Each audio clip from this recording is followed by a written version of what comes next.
The rain hammered against the windows of Riverside High School as students rushed through the hallways, eager to escape the dreary November afternoon. Emma Richardson clutched her worn backpack tighter as she navigated through the crowd, her green eyes scanning the familiar faces that barely acknowledged her existence. At 17, she had grown accustomed to being invisible, the girl who sat in the back of every classroom and ate lunch alone in the library. As Emma pushed through the heavy glass doors of the main entrance, the cold wind immediately cut through her thin jacket. She pulled her hood up and hurried down the stone steps, her sneakers splashing through puddles that reflected the gray sky above.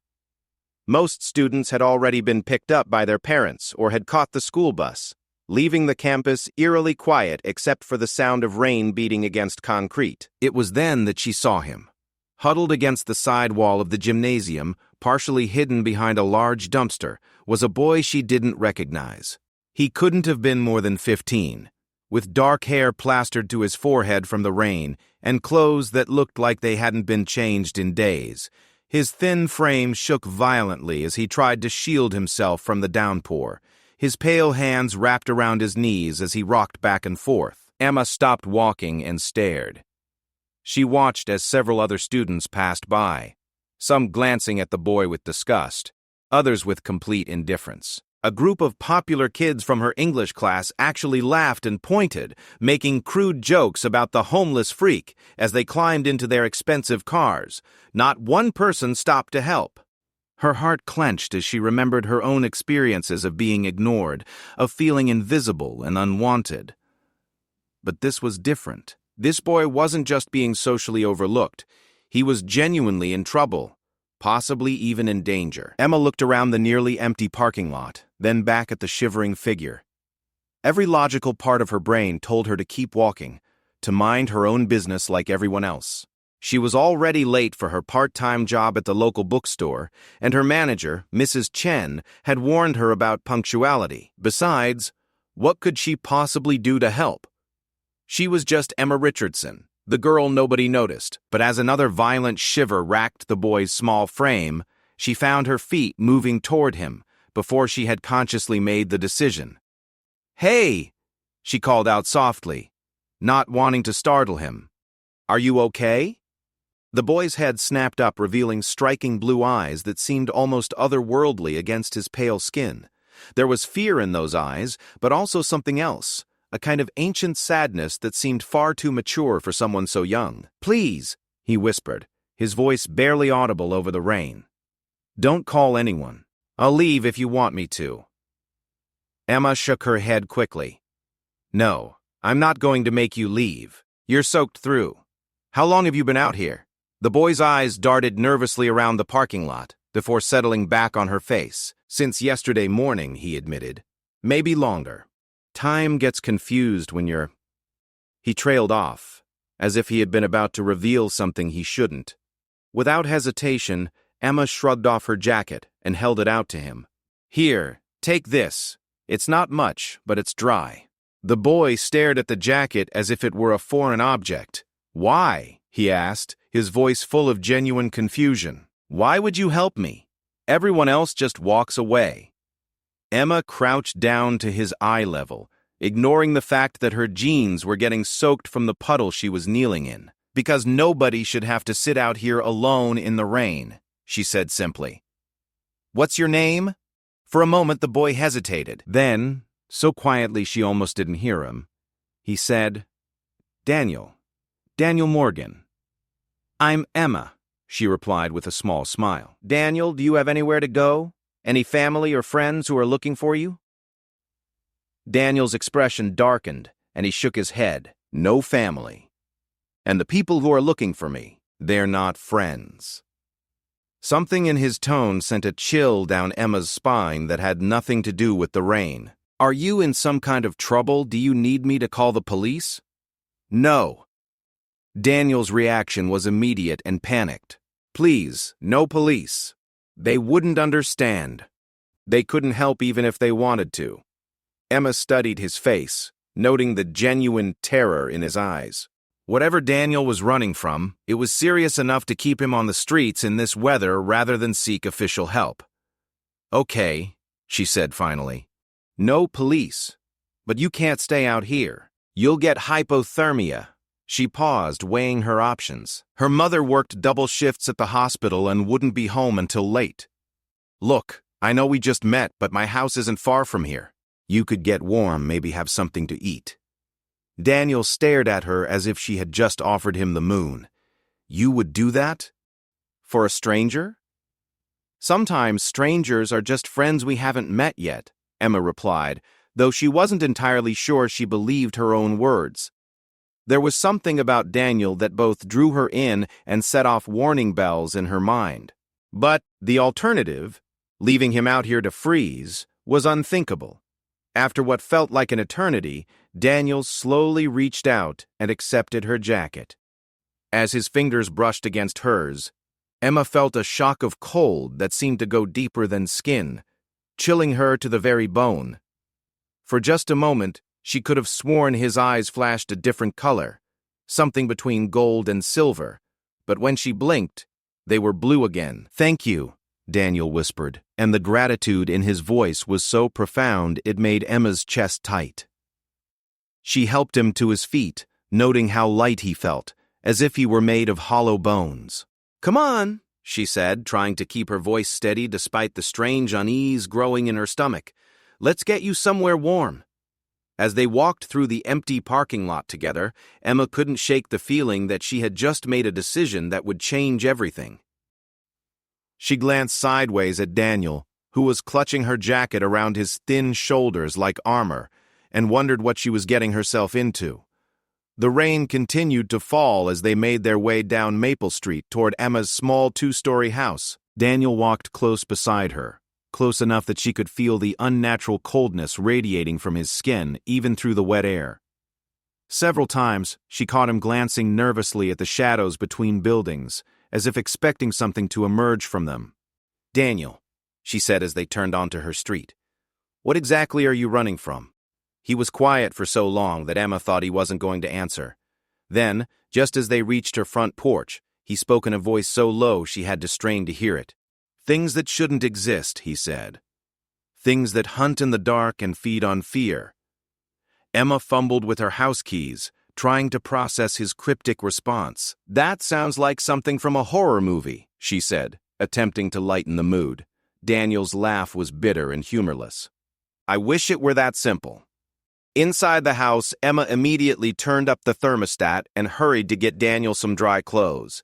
An old sweatshirt and pair of sweatpants that had belonged to her older brother Marcus before he left for college. While Daniel changed in the bathroom, she made hot chocolate and tried to convince herself that everything would be normal, that she had simply helped a homeless teenager find shelter from the storm. But even as she stirred the steaming mugs, she couldn't forget the way his touch had felt like ice against her skin, or the way his eyes had seemed to change color in the parking lot.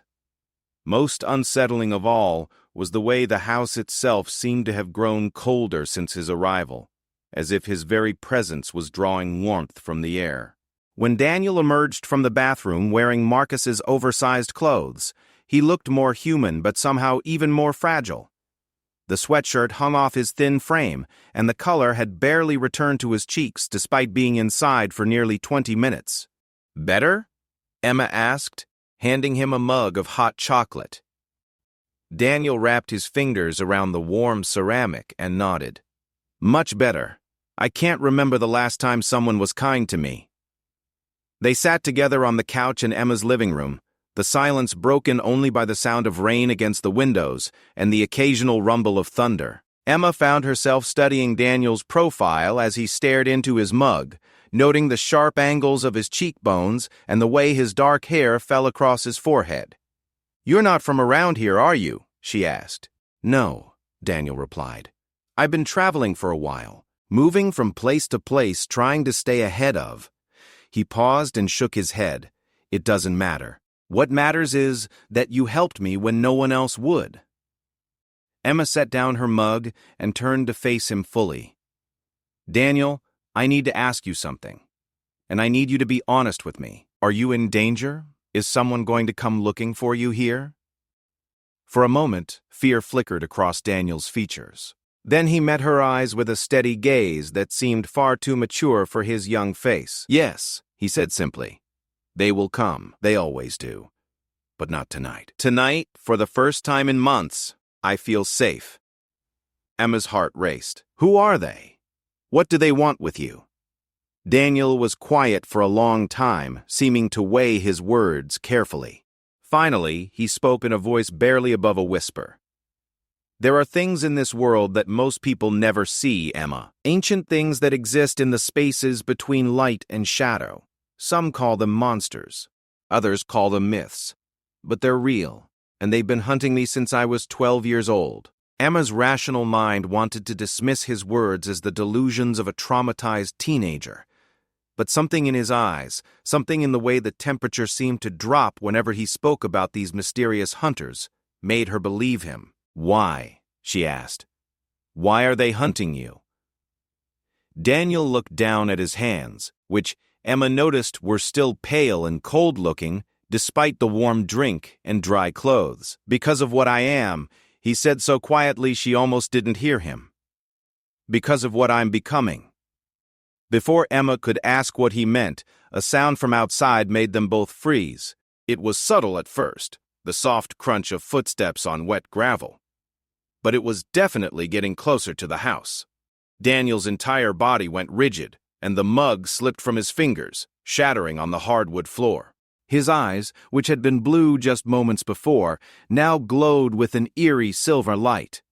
"They found me," he whispered, his voice filled with terror. "I'm so sorry, Emma. I never should have let you help me. Now you're in danger, too." The footsteps stopped just outside the front door, followed by what sounded like scratching against the wood. Emma's blood ran cold as she realized the scratching was too deliberate, too rhythmic to be from an animal. "What do we do?" she whispered back. Daniel stood slowly, his movements careful and controlled despite the fear in his eyes. "We run," he said. "We run and we hope they don't catch us." But even as he spoke, Emma could see in his expression that he didn't believe they would make it out of this unscathed. Whatever was waiting for them outside, whatever had been hunting Daniel through the shadows of the world, had finally cornered its prey, and now Emma was trapped right alongside him. The scratching at the door grew louder, more insistent, and Emma realized with growing horror that her decision to help a shivering boy in the rain had just pulled her into a nightmare she never could have imagined. Emma's heart hammered against her ribs as the scratching at the front door intensified, creating a sound like fingernails dragging across wood. Daniel grabbed her hand, his fingers ice-cold against her skin, and pulled her toward the back of the house. "The kitchen," he whispered urgently. "Is there a back door?" Emma nodded, her throat too tight with fear to speak. She led him through the narrow hallway, past family photos that seemed to watch them with accusatory eyes. Behind them, the scratching stopped abruptly, replaced by something far worse: complete silence. They reached the kitchen just as the front door exploded inward with a sound like thunder. Emma spun around to see 3 figures standing in the doorway of her living room, silhouetted against the gray afternoon light. They were tall and unnaturally thin, wearing long dark coats that seemed to absorb the light around them. Their faces were hidden in shadow, but Emma could feel their attention, like ice water in her veins. "Daniel Morgan," one of them spoke, its voice like rustling leaves. "You have led us quite a chase, young one." Daniel stepped protectively in front of Emma, though she noticed his hands were shaking. "Leave her out of this," he said, trying to sound braver than he clearly felt. "She's innocent. She doesn't know anything." The figure tilted its head with predatory interest. "Innocent? Perhaps. But she has seen you now, touched you, invited you into her sanctuary. That makes her involved." Emma watched in growing terror as the 3 figures glided rather than walked into her living room, their movements too fluid to be entirely human.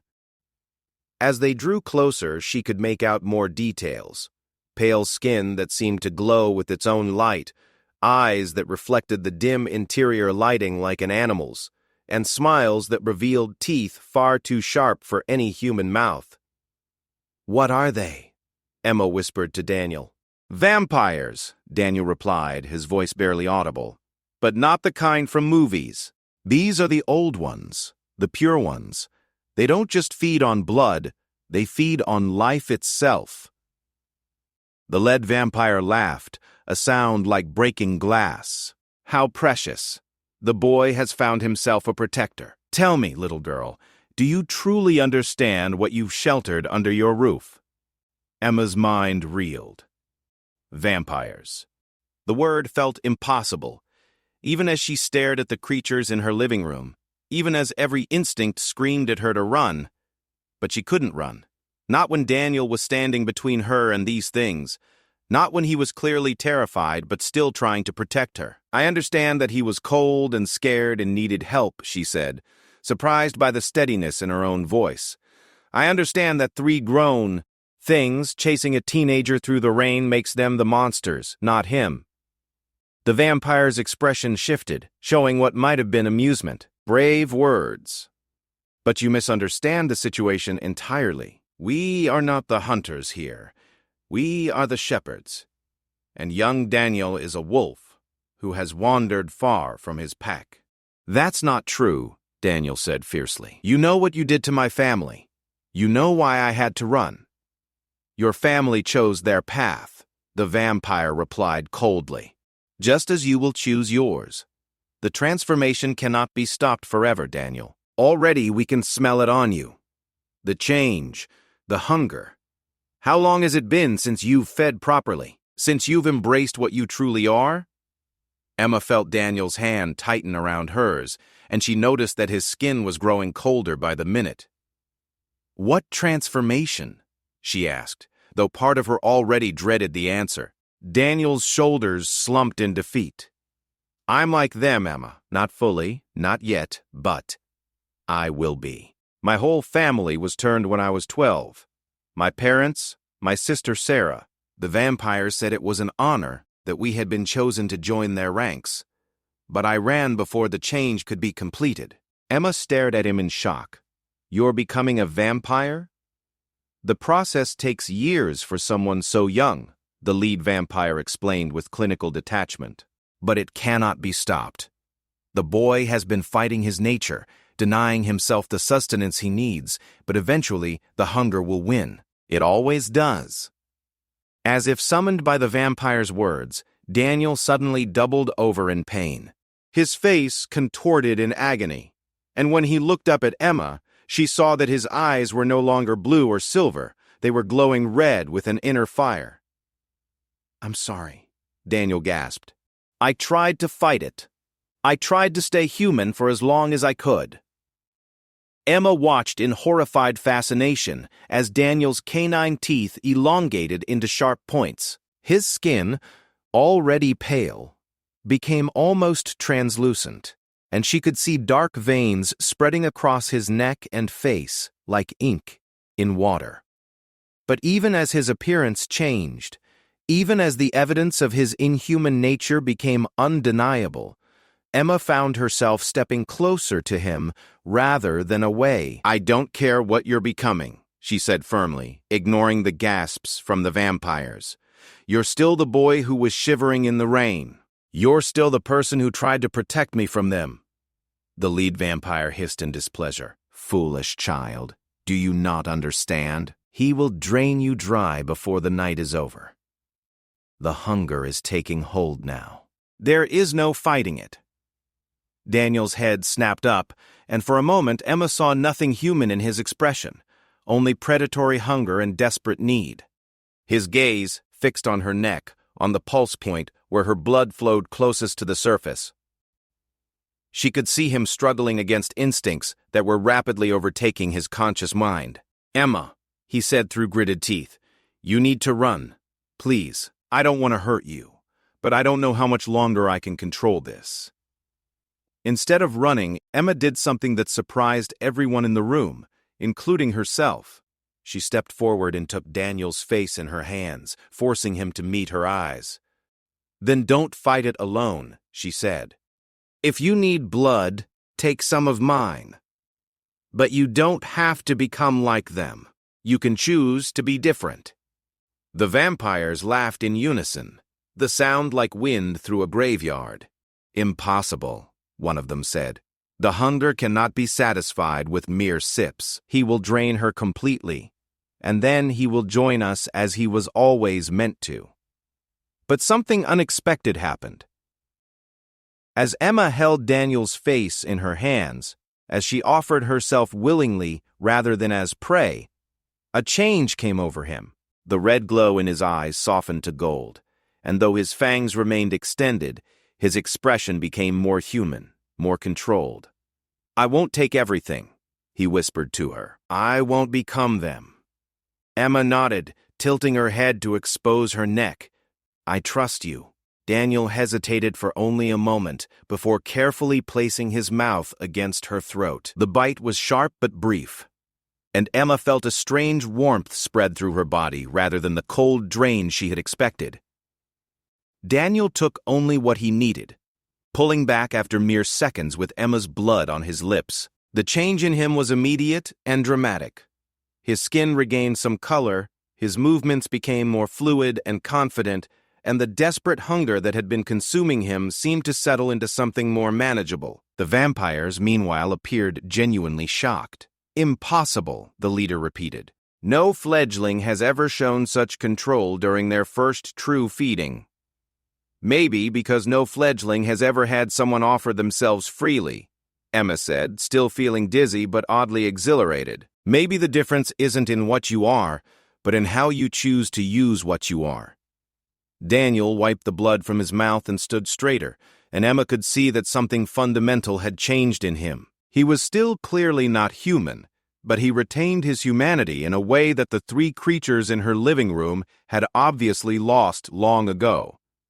"She's right," Daniel said, his voice stronger now. "I don't have to be like you. I can choose to be better." The lead vampire's expression darkened with rage. "You think your little display of restraint changes anything?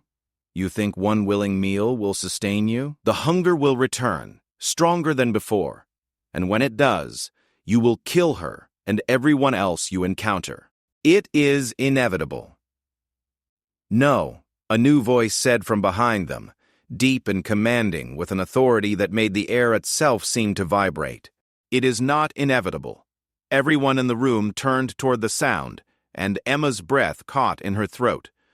Standing in her destroyed doorway was a man who radiated power like heat from a flame. He was tall and broad-shouldered, with dark hair and piercing green eyes that seemed to see everything at once. He wore a long black coat that billowed around him, despite the absence of any wind.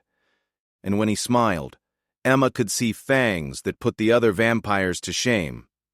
But unlike the three creatures who had been hunting Daniel, this man's presence felt protective rather than threatening. Ancient, but not malevolent.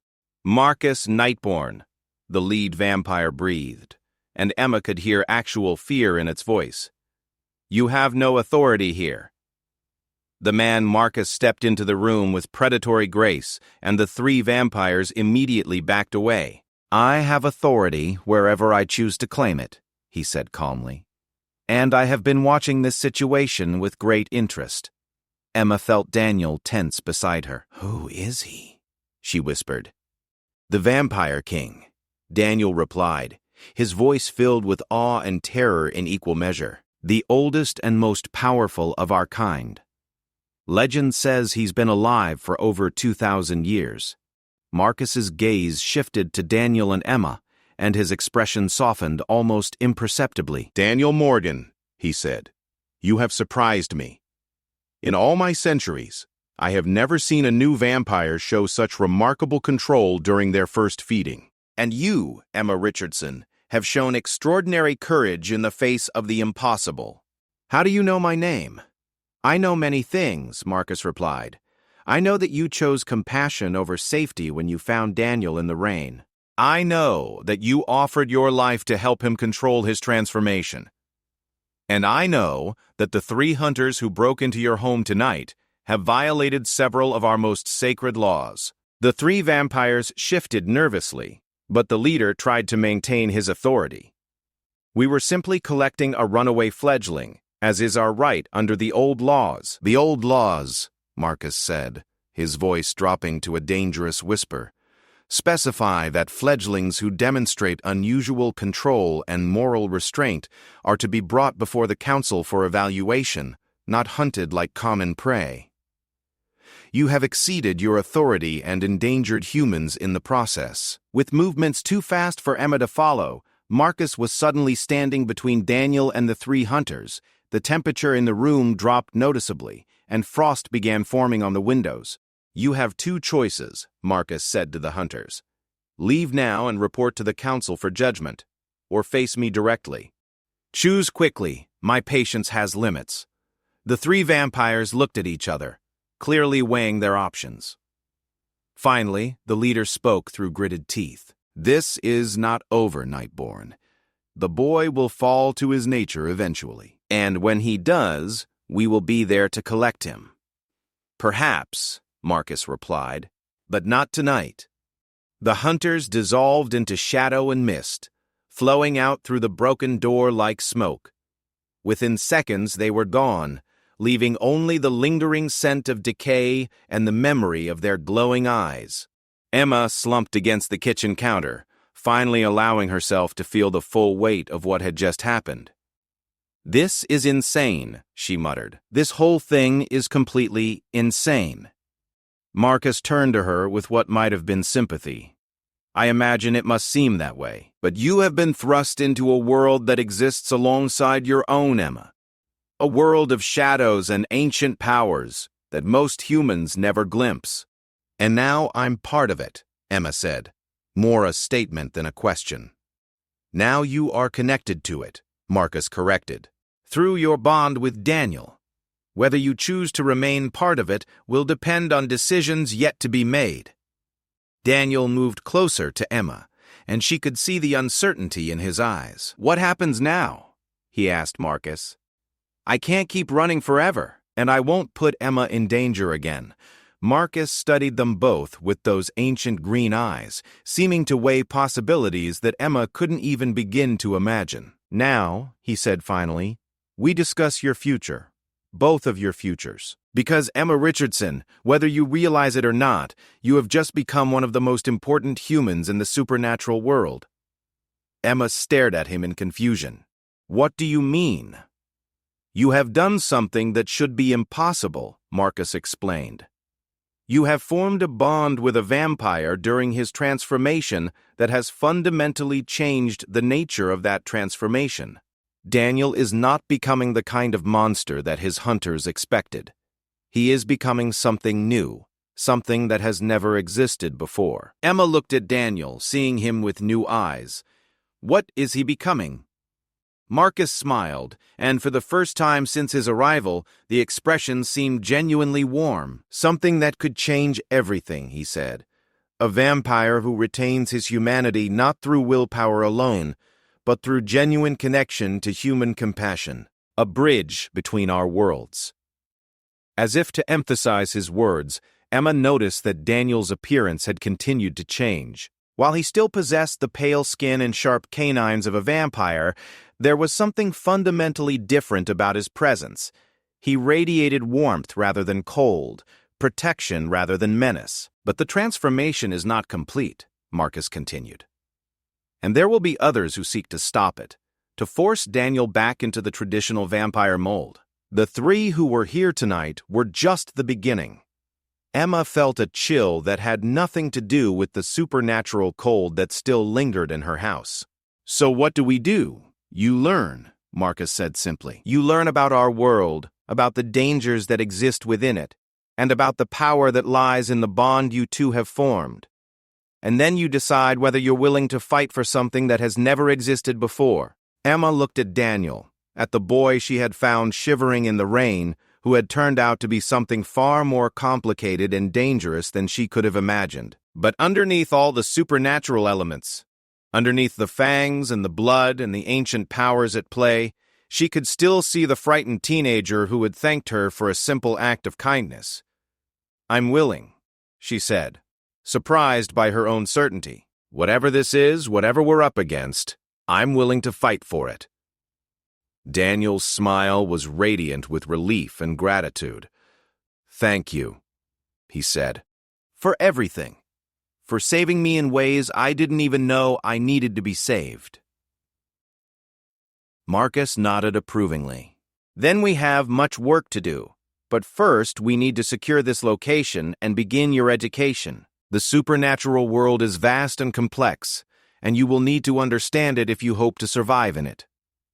As if summoned by his words, the broken front door began to repair itself, the splintered wood flowing back together like liquid. The scattered pieces of Emma's life, the broken mug, the overturned furniture, righted themselves with invisible hands.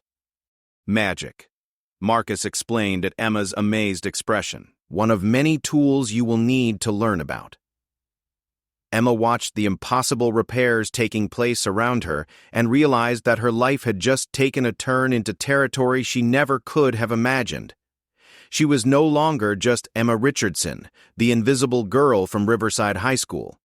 She was something new, something connected to ancient powers and supernatural conflicts that stretched back centuries. And somehow, despite all the danger and uncertainty, she found herself looking forward to discovering exactly what that something was. 3 months had passed since the night Emma Richardson's quiet life had been turned upside down by supernatural forces beyond her imagination. The autumn had given way to a bitter winter, and snow now covered the grounds of Ravencrest Academy, the hidden school for supernatural beings that had become Emma's new home. She stood at the tall windows of her dormitory room, watching Daniel practice combat techniques with other students in the courtyard below. Even from this distance, she could see how much he had changed. The frightened, shivering boy she had found behind the school gymnasium had transformed into something magnificent and powerful, yet still fundamentally kind. His vampire abilities had fully manifested now. The supernatural speed and strength, the enhanced senses, the ability to move with deadly grace. But unlike traditional vampires, Daniel had retained something precious, his capacity for genuine human emotion and moral judgment. The bond they had formed that night in her kitchen had somehow anchored his humanity, even as his body underwent its supernatural transformation. "Still watching him train?" asked a familiar voice from behind her. Emma turned to see her roommate, Sophia Blackwood, entering with an armful of ancient texts. Sophia was a witch from one of the oldest magical families in America, and she had become Emma's closest friend and guide in navigating the complex social structures of the supernatural world. "Marcus says he's the strongest new vampire he's seen in centuries," Emma replied, settling into the cushioned window seat. "But he still has nightmares sometimes, about his family, about what those hunters did to them." Sophia set down her books and joined Emma at the window. "Trauma doesn't disappear just because you develop supernatural abilities," she said gently. "If anything, enhanced senses can make painful memories more vivid." Emma nodded, understanding all too well. Her own transition into the supernatural world hadn't been without its challenges. Learning that vampires, werewolves, witches, and dozens of other magical beings existed alongside ordinary humans had required a complete restructuring of her understanding of reality. But more challenging still had been discovering her own unexpected abilities. It had started small, an unusual intuition about people's emotions, a tendency for supernatural beings to trust her more quickly than they should. Marcus had explained that her bond with Daniel had awakened something dormant in her bloodline, something that made her uniquely suited to bridge the gap between human and supernatural communities. "Emma," Sophia said, her voice taking on a more serious tone, "Professor Valdres wants to see you in his office." "Something about your final project," Emma groaned. Professor Thaddeus Valdres taught supernatural history and political structures, and his final project was legendary among students for its difficulty. Emma had chosen to research the historical instances of human-vampire bonds and their impact on supernatural society, a topic that was both personally relevant and academically ambitious. "Did he say what about?" Emma asked, gathering her notebooks and laptop. "Just that he had some new information that might interest you," Sophia replied. "But he looked..." Concerned, Emma made her way through the academy's winding corridors, past classrooms where students learned to control magical abilities that would seem impossible to the outside world. She had grown to love Ravencrest Academy, with its ancient stone walls and hidden passages, its library filled with books that wrote themselves, and its greenhouse where plants from other dimensions grew alongside ordinary roses. Professor Valdres's office was located in one of the oldest parts of the building, behind a door marked with symbols that shifted and changed when viewed directly. Emma knocked and waited for the familiar gravelly voice to call her in. "Ah, Miss Richardson." Professor Valdres greeted her as she entered. He was an elderly man with silver hair and eyes that seemed to hold the weight of centuries, though Emma had never been entirely sure what type of supernatural being he was. "Please, sit down. We have much to discuss." Emma settled into the chair across from his desk, noting the serious expression on his weathered face. "Is this about my research project, Professor?" "In part," Valdres replied, pulling out a thick leather-bound tome that Emma had never seen before. "I've been conducting some research of my own, prompted by your unique situation. What I've discovered is both fascinating and deeply troubling."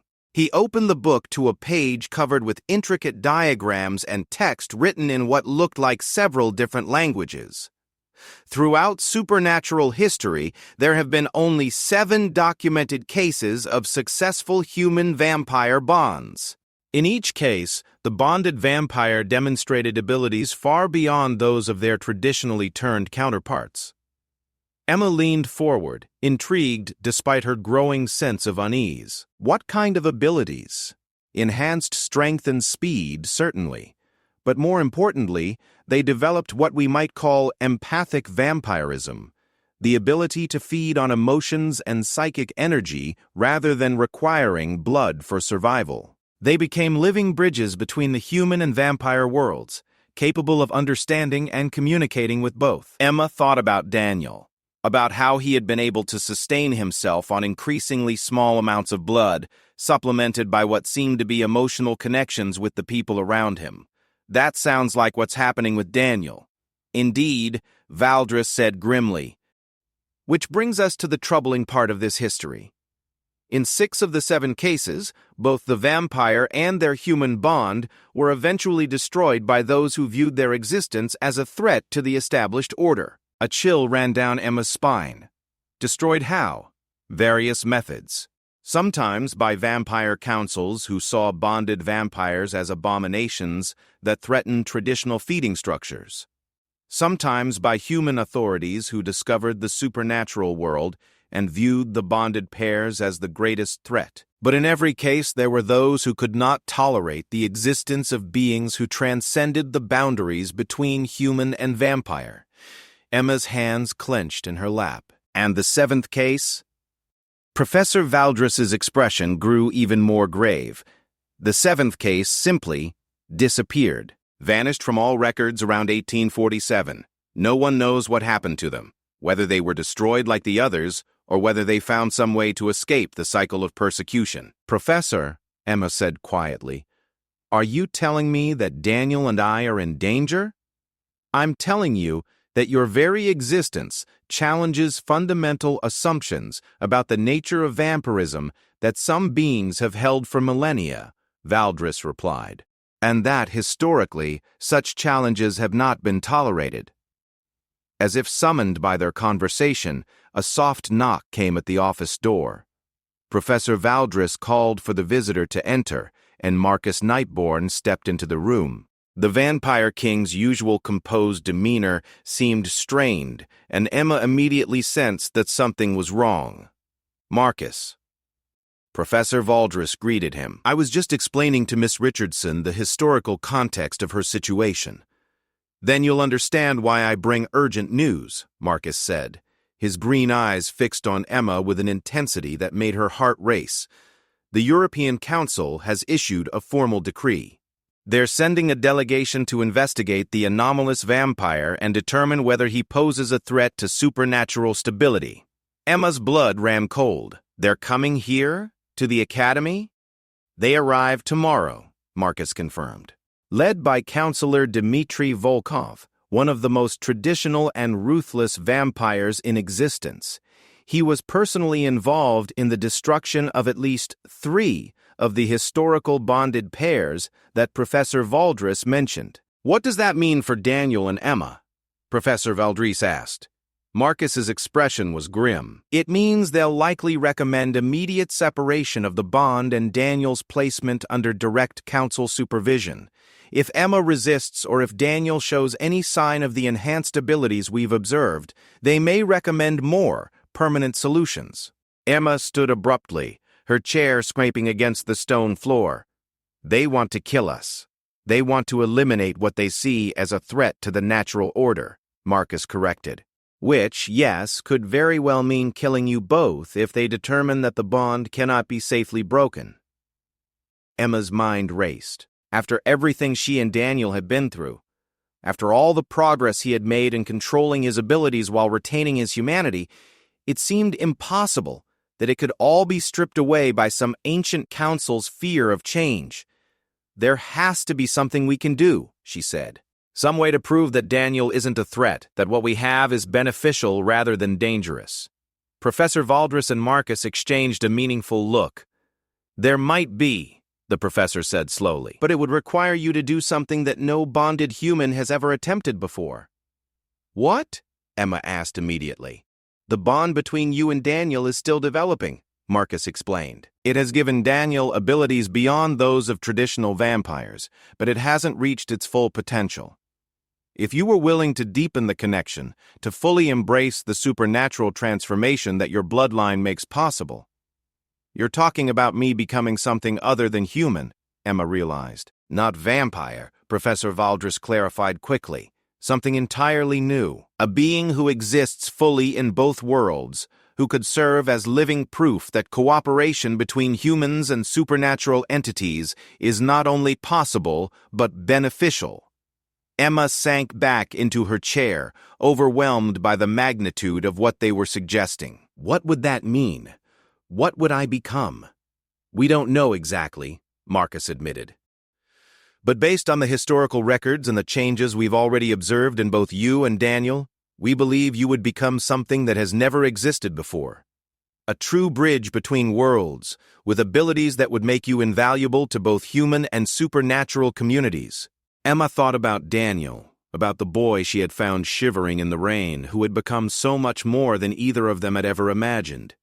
She thought about the life she had left behind, the invisible girl who ate lunch alone and walked home through empty parking lots. That girl seemed like a stranger now, someone from a different lifetime.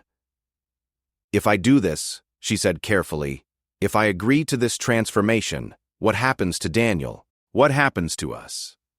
If the transformation is successful, you would both become beings that the council couldn't simply dismiss or destroy, Marcus replied. You would be too valuable, too unique. They would have no choice but to acknowledge your right to exist. And if it's not successful?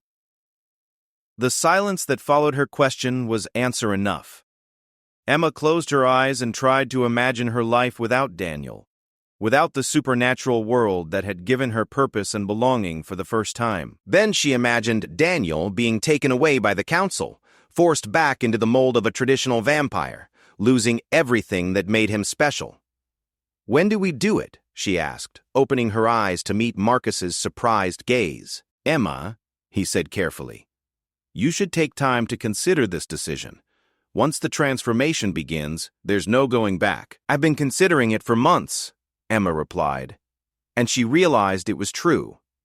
Every day spent learning about the supernatural world, every night spent feeling the growing connection between herself and Daniel, had been leading to this moment. I'm not the same person who found Daniel behind that gymnasium. I haven't been for a while. This just makes it official. Professor Valdris leaned forward. You understand that we can't guarantee what you'll become? The process could change you in ways we can't predict. Emma smiled. thinking about all the ways she had already changed since that rainy November afternoon. But I also understand that some things are worth the risk. Marcus nodded slowly, respect evident in his ancient eyes. Then we begin preparations immediately. The ritual must be completed before the council arrives, and it will require precise timing and considerable power. What do I need to do? First, we need to inform Daniel, Marcus said. The transformation will require his active participation and consent. The bond between you must be strengthened willingly by both parties, or it will fail entirely. Emma's heart raced at the thought of explaining this to Daniel, of asking him to take such an enormous risk for her sake, but she also knew, with a certainty that went deeper than logic, that he would agree. They had already risked everything for each other once. This was simply the next step in a journey they had begun together. He'll say yes, she said confidently. I believe you're right, Marcus replied. But Emma, you should know, even if the transformation is successful, your life will never be simple or safe. There will always be those who fear what you represent, who see your very existence as a threat to their power. Emma thought about the 3 vampire hunters who had broken into her house, about the terror in their eyes when they had seen Daniel's unusual control. She thought about Counselor Volkov and the delegation coming to judge them, about the historical bonded pairs who had been destroyed for daring to exist. I stopped having a simple life the day I decided to help a stranger in the rain, she said. But that decision led me to discover who I really am, what I'm capable of. I wouldn't change it for anything. Professor Valdris closed the ancient tome and stood. Then we have work to do. The transformation ritual must be conducted at the height of tomorrow's lunar eclipse, when the barriers between worlds are at their thinnest. We have less than 18 hours to prepare. Marcus rose as well, his expression shifting into the commanding presence of the Vampire King. I'll gather the necessary materials and prepare the ritual space. Professor, I'll need your expertise with the ancient binding ceremonies. Of course, Valdris replied. And Emma, you should spend this time with Daniel. Explain what we're proposing. Help him understand what it will mean for both of you. Emma nodded and headed for the door, but Marcus's voice stopped her. Emma, he said softly. What you're choosing to do tomorrow night, it's either the bravest thing I've witnessed in 2,000 years or the most foolish. Possibly both. Emma turned back with a smile that felt more confident than she had expected. Maybe that's what makes it worth doing. As she left the professor's office and headed back through the academy's ancient corridors, Emma felt a strange sense of peace settle over her. Tomorrow night, everything would change. She would either become something entirely new or die in the attempt. But either way, she would face it alongside Daniel, the boy who had taught her that sometimes the most important choices were the ones that seemed impossible. The invisible girl from Riverside High School was about to disappear forever. In her place would stand something the world had never seen before, if they survived long enough to find out what that something was. Emma quickened her pace, eager to find Daniel and begin the most important conversation of their extraordinary lives. Outside the academy windows, snow continued to fall, but Emma no longer felt the cold. Tomorrow's eclipse would bring either transformation or destruction, but tonight she had one last evening to spend, as Emma Richardson, human girl who had saved a shivering boy and discovered that sometimes salvation worked both ways. The future stretched before them, uncertain and dangerous, and filled with possibilities that had never existed before. Emma couldn't wait to step into it.